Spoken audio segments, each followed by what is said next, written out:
31장부터 36장까지 마지막까지 민수기 오늘 읽을 겁니다.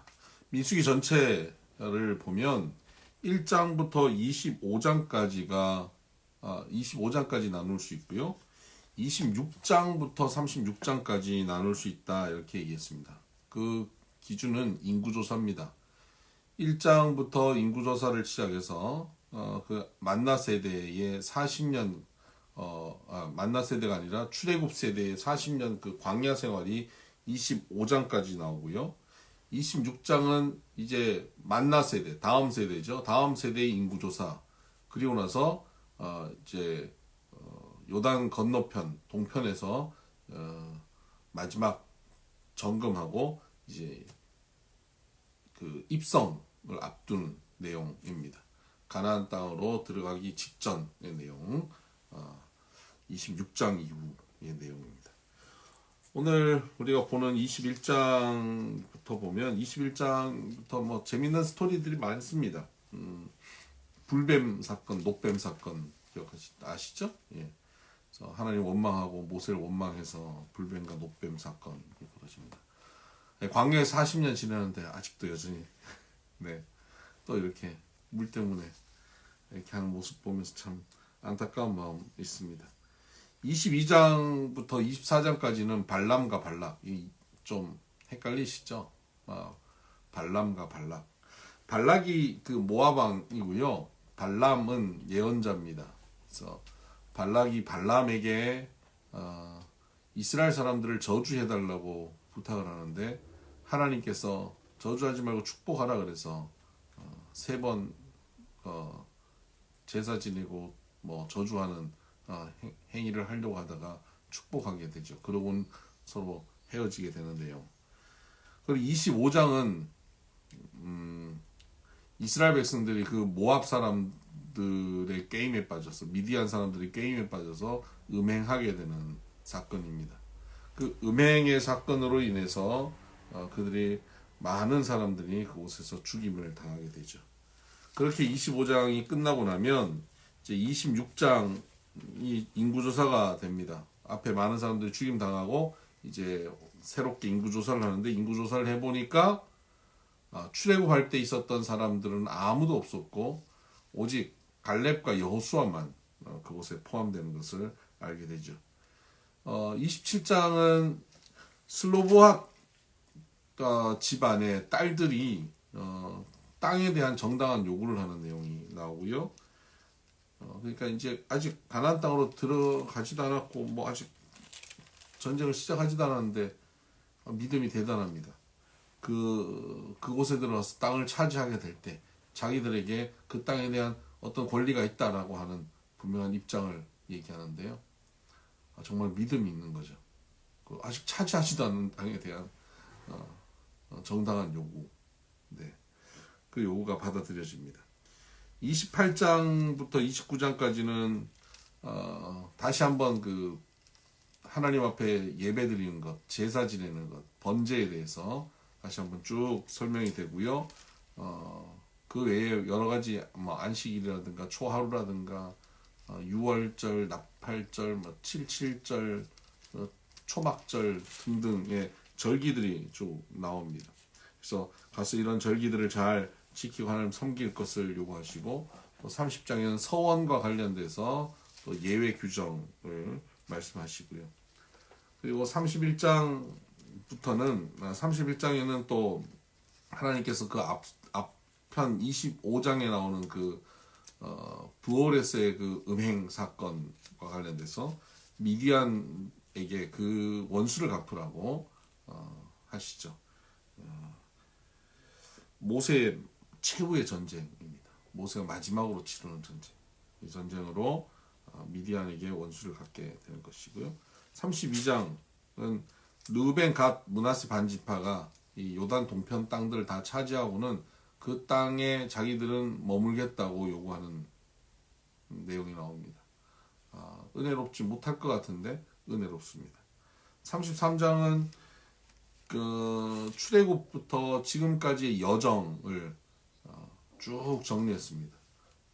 지도와 같다고 볼 수 있죠. 34장에는 이제 그 땅에 들어가서 지내게 되는 약속의 땅, 적과 꿀이 흐르는 땅의 경계가 어디서부터 어디까지인지를 설명하고 있고요. 35장은 그 땅에 들어가면 레위인들을 위해서 성읍을 준비하고 거기에 도피성을 마련하라는 말씀이 나오고요. 36장에는 아까 슬로보앗 여인들, 슬로보앗의 딸들이 요구했던 그 정당한 요구에 대해서 또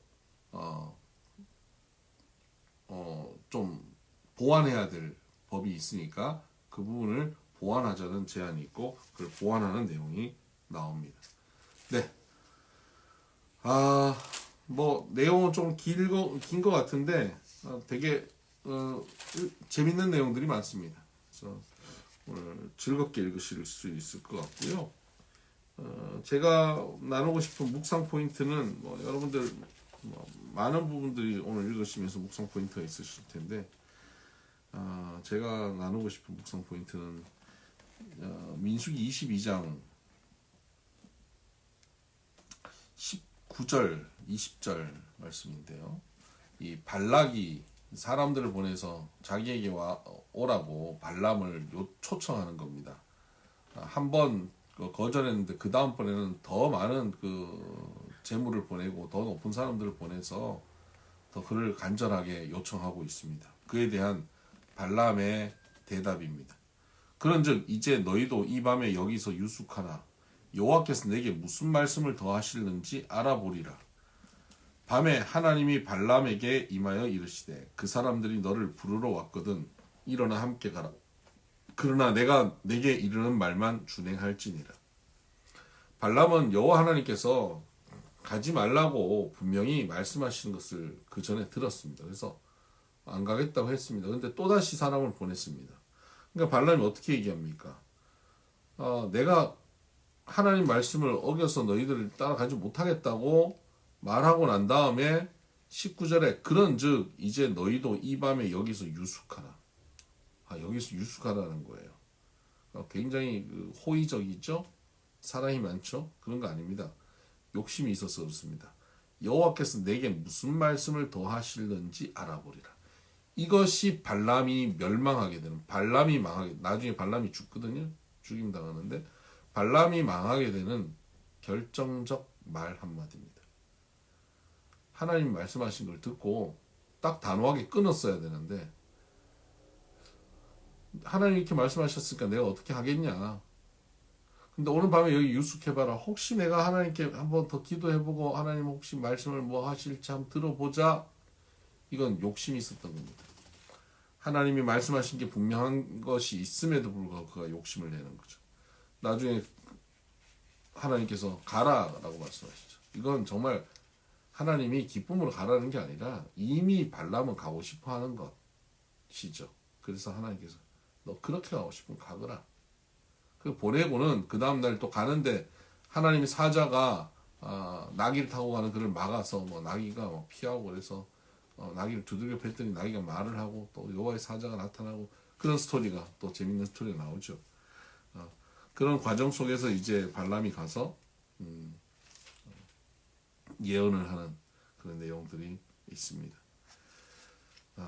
우리가 하나님의 말씀을 들으면 그 말씀 앞에 그대로 잘 순종할 수 있게 되기를 바랍니다.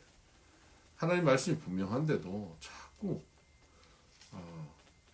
뭐라고 말씀하시나 한번 들어보자 라고 자꾸 그 순종하지 않고 자꾸 더 들어보려고 하는 경우들이 있어요. 그래서 그런 분들 있잖아요. 하나님 말씀이 분명함에도 불구하고 네 한번 기도해 보겠습니다. 그건 순종하지 않겠다는 태도예요. 그게 발람과 같은 태도거든요. 그게 얼마나 위험한 태도인지 모릅니다. 한번 기도해 보겠습니다. 굉장히 경건한 얘기인 것 같지만 그건 발람과 같이 욕심을 가지고 거절하겠다라고 하는 말이니까 이런 말을 멈추고 하나님 말씀이 있으면 바로 순종할 수 있는 우리가 됐으면 좋겠습니다. 25장에 가면 부올에서 이 모압 여자와 음행하는 사건이 나오고요.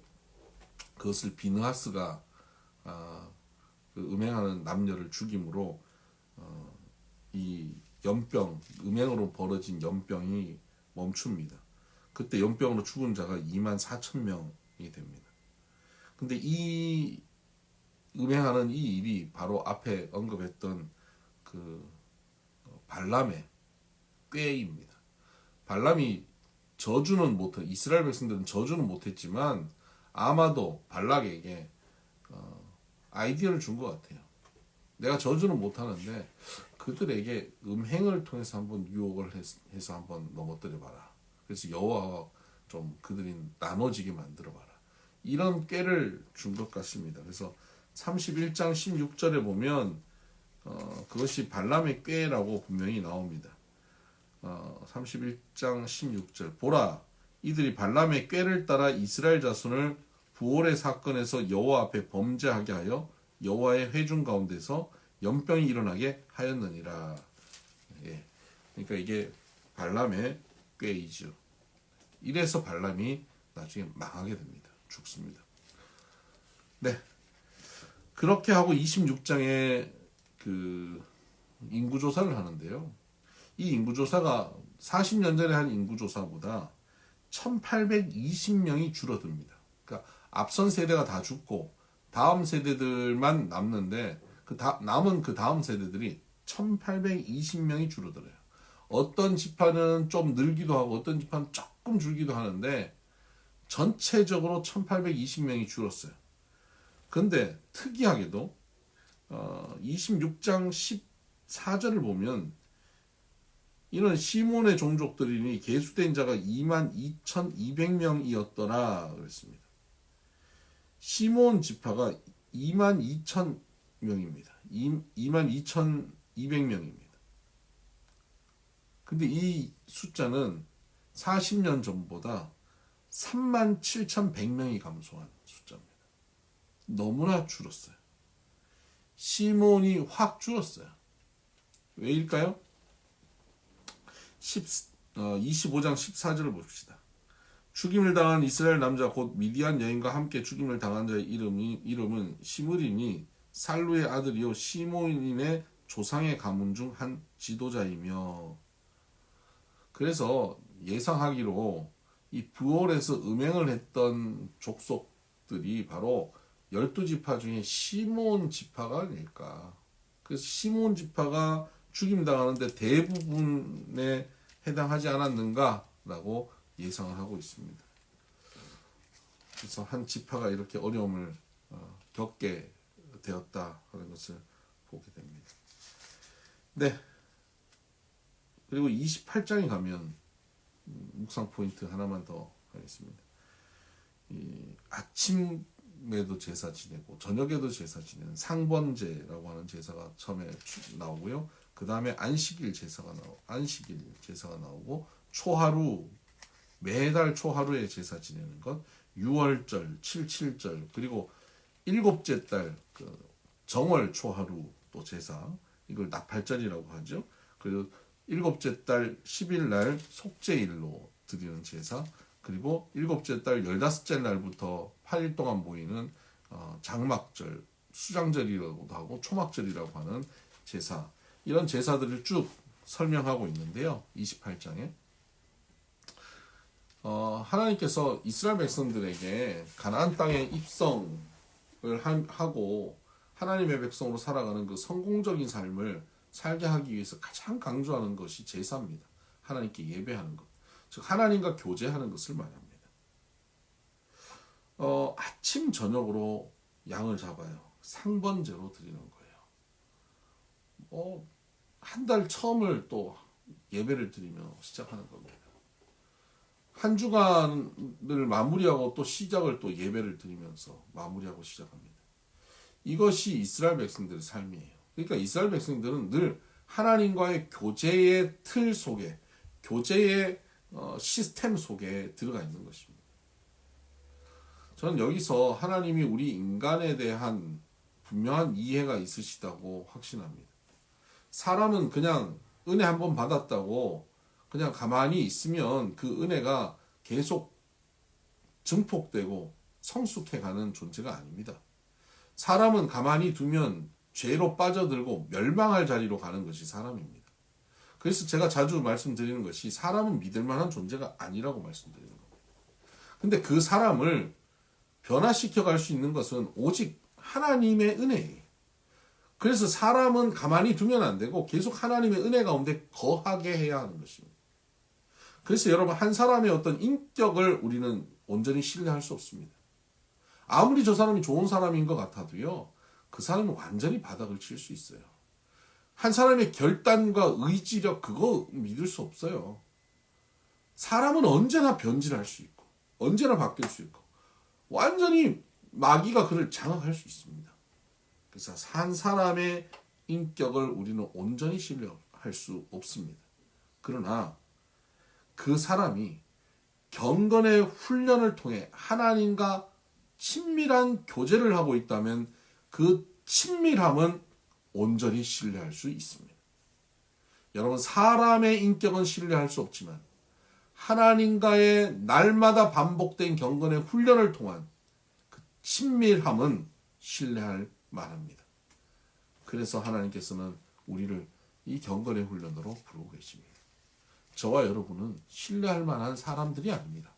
그러나 우리가 이 날마다 아침에 말씀을 묵상하고 날마다 말씀을 읽고 주일마다 예배하고 수요일 예배하고 이런 은혜의 장중에 거하여 있다면 이 거하는 하나님과의 친밀한 교제가 우리를 온전케 할 것이고 그것이야말로 신뢰할 만한 든든함입니다. 오늘도 그 신뢰할 든든한 믿음의 걸음 걸어갈 수 있는 우리 모두 되기를 바랍니다. 축복합니다. 샬롬.